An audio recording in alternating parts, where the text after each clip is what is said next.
नमस्कार, मंडल news bulletin में आपका स्वागत है। आइए पेश करते हैं आज के कुछ प्रमुख व मुख्य समाचार।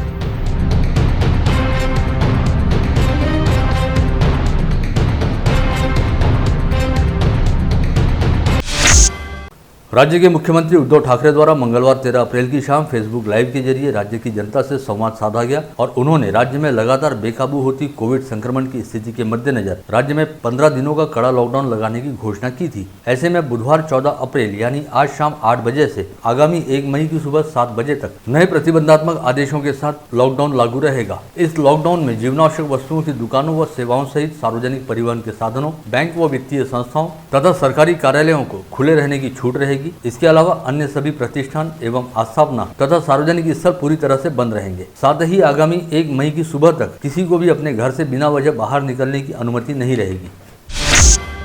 कोरोना के बढ़ते प्रभाव को देखते हुए सरकार के आदेश पर पुलिस आयुक्तालय क्षेत्र में 14 अप्रैल की रात 8 बजे से 30 अप्रैल की रात 12 बजे तक संचारबंदी घोषित की गई है। इस संचारबंदी के दौरान शहर के सभी प्रवेश मार्गों पर पुलिस की नाकाबंदी रहेगी और शहर में कुल 45 स्थानों पर फिक्स पॉइंट ड्यूटी लगाई गई है। इसके अलावा समूचे शहर में आरसीपी व क्यूआरटी की टीमें लगातार पेट्रोलिंग करेंगी और थाना पुलिस के साथ ही CR mobile, beat marshal, Damini पथक व यातायात शाखा के सभी अधिकारी व कर्मचारी सड़क पर मौजूद रहेंगे। संचारबंदी के बंदोबस्त के लिए 2 डीसीपी, 2 एसीपी, 67 पुलिस अधिकारी, 1420 पुलिस कर्मचारी तथा 250 होमगार्ड भी तैनात किए गए हैं। इस आशय की जानकारी देते हुए शहर पुलिस आयुक्त डॉक्टर आरती सिंह ने नागरिकों से आह्वान किया है कि बेहद जरूरी काम होने पर ही अपने घरों से बाहर निकलें, अन्यथा संचारबंदी का उल्लंघन करने वाले नागरिकों पर धारा 188 के तहत कार्रवाई की जाएगी। राज्य सरकार की ओर से जारी अध्यादेश के चलते जिलाधीश शैलेश नवाल ने भी 14 अप्रैल की रात 8 बजे से 30 अप्रैल की मध्यरात्रि तक समूचे जिले में संचारबंदी व जमावबंदी कानून लागू रहने के संदर्भ में अधिसूचना जारी की है और सभी संबंधितों को इस अधिसूचना पर कड़ाई से अमल करने के निर्देश भी दिए हैं। विगत 5 अप्रैल से राज्य में लागू किए गए लॉकडाउन का अमरावती शहर सहित जिले में बड़े ही पुरजोर तरीके से विरोध किया जा रहा था और व्यापारी संगठनों सहित राजनीतिक दलों द्वारा इस लॉकडाउन के खिलाफ पूरी ताकत के साथ आवाज उठाई जा रही थी, जिसकी देखा देखी राज्य के अन्य हिस्सों में भी कुछ हद तक लॉकडाउन के विरोध में आवाज उठनी शुरू हो गई थी। ऐसे में यह उम्मीद बनती नजर आ रही थी कि विगत फरवरी माह में ही करीब 15 दिनों का लॉकडाउन झेल चुके अमरावती शहर व जिले में जारी लॉकडाउन में सरकार की ओर से कुछ छूट दी जाएगी। लेकिन सोमवार 13 अप्रैल को मुख्यमंत्री उद्धव ठाकरे द्वारा समूचे राज्य में नया लॉकडाउन लगाए जाने को लेकर की गई घोषणा के चलते अब अमरावती जिले को लॉकडाउन में किसी भी तरह की कोई छूट मिलने की संभावना लगभग खत्म हो गई है। सीएम उद्धव ठाकरे द्वारा 2 दिन पहले जैसे ही समूचे राज्य में नया लॉकडाउन लगाने को लेकर हलचल शुरू की गई थी, उस समय राज्य की महिला व बाल विकास मंत्री तथा जिला पालक मंत्री यशोमती ठाकुर ने मंडल न्यूज बुलेटिन के साथ बात करते हुए कहा था कि वे नए लॉकडाउन के दौरान भी अमरावती जिले को कुछ छूट व सहूलियत दिलाने के लिए प्रयास करेंगी। पालक मंत्री यशोमती ठाकुर के मुताबिक वे अब भी अपनी ओर से अमरावती जिले को लॉकडाउन में छूट दिलाने हेतु सीएम उद्धव ठाकरे के समक्ष अपने प्रयास जारी रखेंगी। बुधवार 14 अप्रैल को अमरावती जिले में एक बार फिर कोविड संक्रमण को लेकर विस्फोटक हालात देखे गए, जब 24 घंटे के दौरान 13 कोविड संक्रमितों की इलाज के दौरान मौत हुई। वहीं 649 मरीजों की रिपोर्ट पॉजिटिव आई है। यह बीते 1 माह के दौरान संक्रमितों और मौतों का सर्वाधिक आंकड़ा है। इसके साथ ही कोविड संक्रमितों की संख्या बढ़कर 53,963 पर और कोरोना मृतकों की संख्या बढ़कर 739 पर जा पहुंची है। इसके अलावा बुधवार को जिले के कोविड अस्पतालों से 275 मरीजों को कोविड मुक्त हो जाने के चलते डिस्चार्ज दिया गया। जिले में अब तक कुल 49,484 संक्रमित मरीज कोविड मुक्त हो चुके हैं। साथ ही इस समय एक्टिव पॉजिटिव मरीजों की संख्या 3,740 है, जिसमें से 1,355 मरीज कोविड अस्पतालों में भर्ती हैं। वहीं मनपा क्षेत्र में 896 व ग्रामीण क्षेत्रों में 1,489 मरीज होम आइसोलेशन में रखे गए हैं। सरकार एवं प्रशासन द्वारा की जा रही तमाम कोशिशों के बाद भी अमरावती जिले में कोविड संक्रमण की रफ्तार नियंत्रित नहीं हो पा रही और आए दिन कोविड संक्रमित मरीजों की मौत होने का सिलसिला बदस्तूर जारी है। अप्रैल माह के विगत 14 दिनों के दौरान जहां एक और 5,328 नए कोविड संक्रमित मरीज पाए गए, वहीं इन 14 दिनों के दौरान 65 कोविड संक्रमितों की मौत हुई है। इस बात से सहज अंदाजा लगाया जा सकता है कि इस समय अमरावती जिले में कोविड की संक्रामक महामारी का फैलाव किस तेजी के साथ हो रहा है। वहीं जारी वर्ष के दौरान 1 जनवरी से 14 अप्रैल तक 104 दिनों के दौरान कोविड संक्रमण की स्थिति बेहद भयानक रही। इस दौरान 328 मरीजों की मौत हुई। वहीं 33,259 नए कोविड संक्रमित मरीज पाए गए हैं। ऐसे में कोविड संक्रमण की स्थिति को नियंत्रित करने हेतु बेहद सख्त व प्रभावी कदम उठाए जाने बेहद जरूरी है। कोविड संक्रमण का सबसे भयानक स्वरूप अब धीरे धीरे सामने आ रहा है और छोटे व नवजात बच्चे भी इस संक्रमण की चपेट में आ रहे हैं, जो उनके लिए जानलेवा साबित हो रहा है। मंगलवार को अमरावती शहर के एक निजी कोविड अस्पताल में महज 6 माह की बच्ची ने इलाज के दौरान दम तोड़ दिया। कोविड की दूसरी लहर के दौरान यह अमरावती जिले ही नहीं बल्कि समूचे राज्य में अपनी तरह का पहला मामला हो सकता है। चांदू रेलवे तहसील अंतर्गत मांडवा गाँव निवासी 6 माह की बच्ची की तबियत बिगड़ जाने पर उसे चांदू रेलवे के एक अस्पताल में इलाज हेतु ले जाया गया था, जहाँ पर तबियत में कोई सुधार नहीं होने के चलते उसे अमरावती के एक निजी अस्पताल में भर्ती कराया गया। यहाँ पर स्वास्थ्य जांच पश्चात पता चला कि इस बच्ची को मस्तिष्क ज्वर के साथ ही कोविड संक्रमण भी है। ऐसे में इस बच्ची को सुपर कोविड अस्पताल में भर्ती कराते हुए आईसीयू में रखा गया, लेकिन सुपर कोविड में इतनी छोटी बच्ची के लिए आवश्यक सुविधा व बाल रोग विशेषज्ञ की व्यवस्था नहीं रहने के चलते इस बच्ची को डॉक्टर सोहेल बारी के बेस्ट हॉस्पिटल में इलाज के लिए भर्ती कराया गया। लेकिन महज 24 घंटे के इलाज दौरान मंगलवार को इस छोटी सी बच्ची की कोविड संक्रमण के चलते मौत हो गई।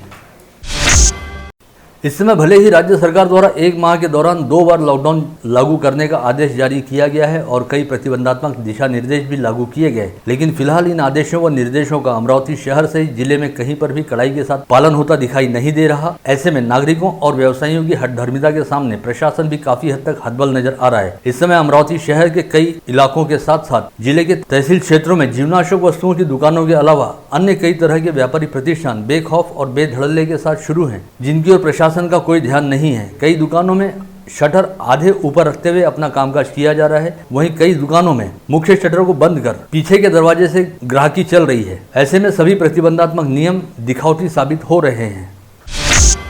विगत वर्ष केंद्र तथा राज्य सरकार द्वारा घोषित लॉकडाउन में स्वयंस्फूर्त रूप से जन सहभाग प्राप्त हुआ था, जिसकी वजह से वह लॉकडाउन काफी हद तक सफल रहा। इसी तरह विगत फरवरी माह के दौरान अमरावती जिला प्रशासन द्वारा लागू किए गए लॉकडाउन का भले ही आंशिक तौर पर विरोध हुआ था, लेकिन इसे भी अमरावती की जनता द्वारा व्यापक स्तर पर प्रतिसाद मिला था। किंतु राज्य सरकार द्वारा 5 अप्रैल से घोषित किए गए लॉकडाउन और 14 अप्रैल की शाम से लागू किए जा रहे नए लॉकडाउन का अमरावती शहर व जिले सहित समूचे राज्य में तीव्र विरोध हो रहा है और इसमें जन सहभागिता का सर्वथा अभाव है, जिसकी वजह से लॉकडाउन लागू रहने के बावजूद कहीं पर भी लॉकडाउन जैसा कोई माहौल दिखाई नहीं दे रहा। ऐसे में इस लॉकडाउन को सफल बनाने के लिए जन सहभागिता के साथ साथ जन जागरूकता को भी बढ़ाया जाना बेहद जरूरी है, जिसके लिए प्रशासन एवं आम नागरिकों के बीच आपसी समन्वय का स्थापित किया जाना बेहद आवश्यक है।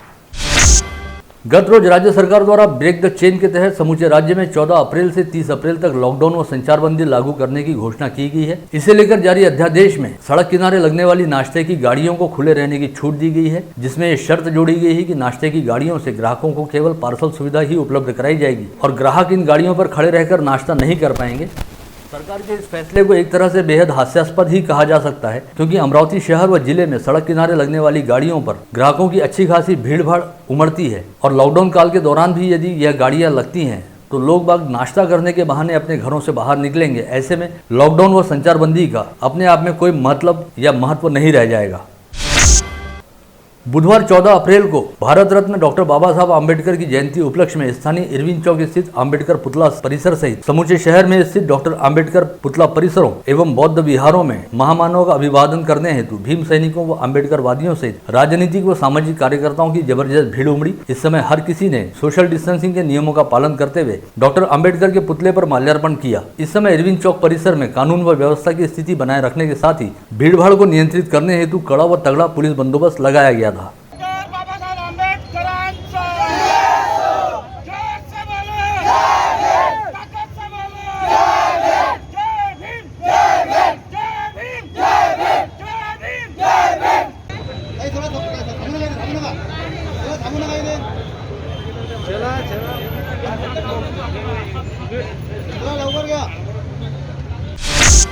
संभाग के पूर्व शिक्षक विधायक प्राध्यापक श्रीकांत देशपांडे ने भी स्थानीय इरविन चौक परिसर पहुंचकर अंबेडकर जयंती उपलक्ष्य में भारत रत्न डॉक्टर बाबा साहब आम्बेडकर की प्रतिमा पर माल्यार्पण करते हुए उनकी स्मृतियों का विनम्र अभिवादन किया।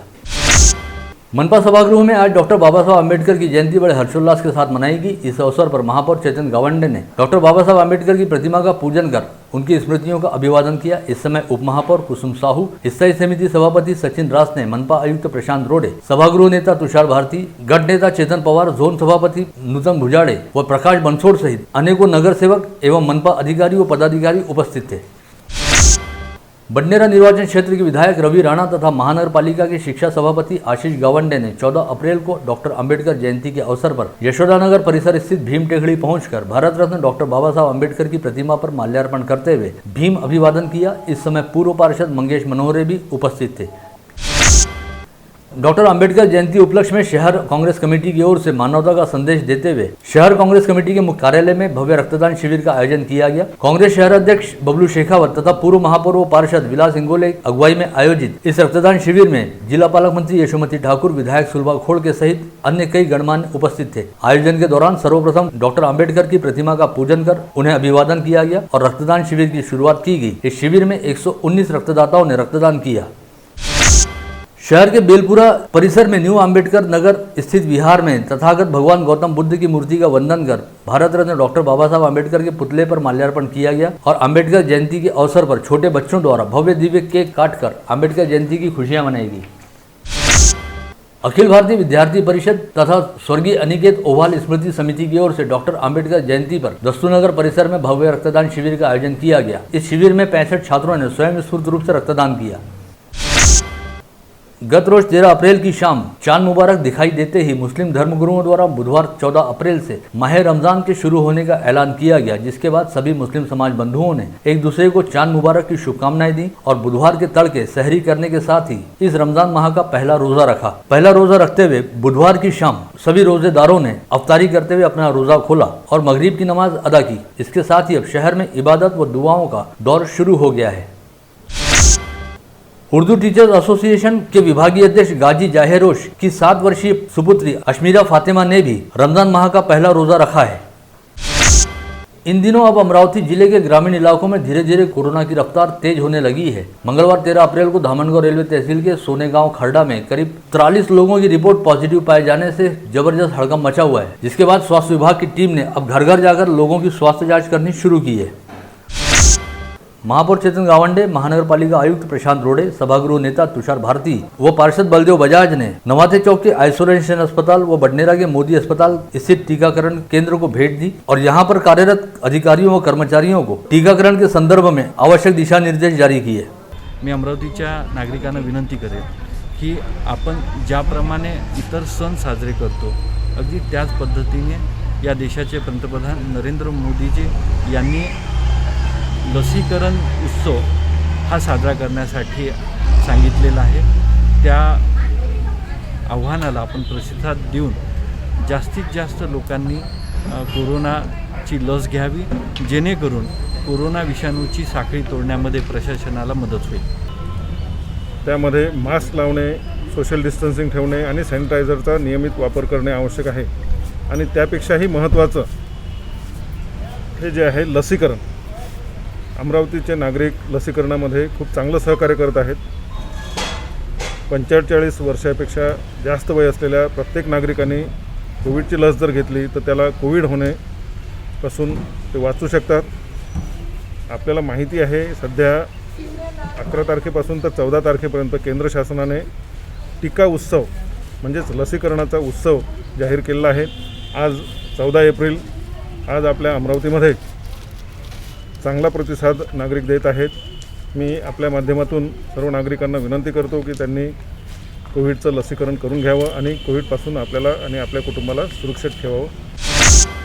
समाजवादी पार्टी की ओर से कोविड महामारी के दौर में अपनी जान की परवाह न करते हुए काम करने वाले डॉक्टरों व स्वास्थ्य कर्मियों का कोरोना योद्धा के तौर पर सम्मान किया गया। यह आयोजन समाजवादी पार्टी की अचलपुर शाखा द्वारा अचलपुर कुटीर अस्पताल में किया गया था।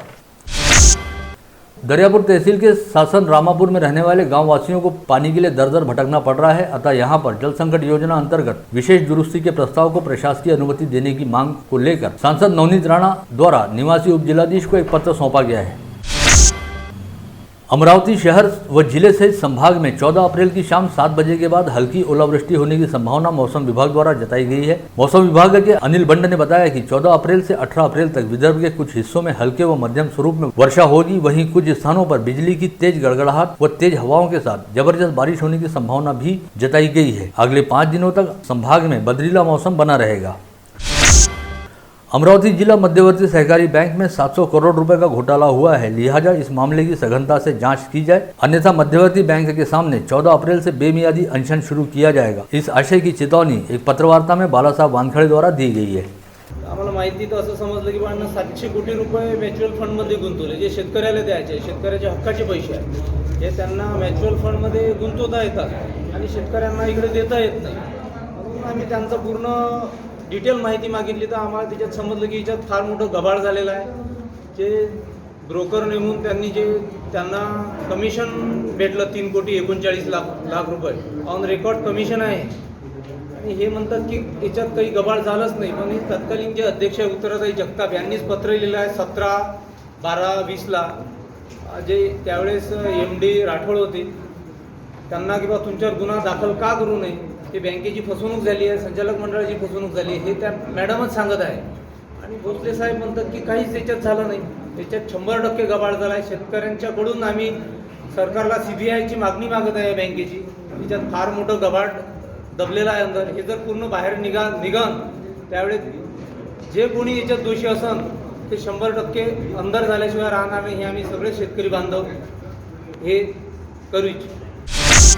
शहर पुलिस आयुक्तालय क्षेत्र अंतर्गत आने वाले राजापेट थाना क्षेत्र में मंगलवार को 2 युवकों ने फांसी लगाकर आत्महत्या कर ली। राजापेट थाना क्षेत्र में मशानकर अस्पताल के पास झोपड़पट्टी परिसर में रहने वाले महादेव वानखड़े के बेटे ने घर में ही झूले की नायलॉन रस्सी से खुद को फांसी का फंदा लगाकर आत्महत्या की। वहीं दूसरी घटना लहानुजी नगर में सामने आई, जहां पर अमन पांडे नामक 20 वर्षीय युवक ने फांसी लगाकर आत्महत्या कर ली। राजापेट पुलिस दोनों मामलों की जाँच कर रही है। सिटी कोतवाली पुलिस ने कोम्बिंग गश्त के दौरान राजमाता नगर में घूम रहे रतन उके नामक तड़ीपार आरोपी को हिरासत में लिया है। पुलिस आयुक्तालय क्षेत्र में इन दिनों मोटरसाइकिल चोरी की वारदातें लगातार बढ़ गई हैं। ऐसे में अपराध शाखा की टीम ने शहर में गश्त लगाना शुरू किया है और इस टीम ने गत रोज पंचवटी चौक में महेंद्र कॉलोनी निवासी निखिल शेंडे व लक्ष्मी नगर निवासी अक्षय ठाकुर नामक 2 मोटरसाइकिल चोरों को अपनी हिरासत में लिया है। दोनों आरोपियों से वाहन चोरी के संदर्भ में पूछताछ जारी है। शहर के धंधा मार्केट के नजदीक राजापेट पुलिस ने कपिल भाटी नामक एक तड़ीपार आरोपी को हिरासत में लिया है। कपिल भाटी को आयुक्तालय व जिले से तड़ीपार किया गया था। इसके बावजूद वह बिना अनुमति शहर में घूम रहा था, जिसकी जानकारी मिलने पर राजापेट थाना पुलिस ने उसे तत्काल गिरफ्तार किया। आप देख रहे थे मंडल न्यूज बुलेटिन। हमारे चैनल को लाइक करें, शेयर करें और हाँ, सब्सक्राइब करना ना भूलें। कल होगी आपसे फिर मुलाकात, तब तक के लिए धन्यवाद।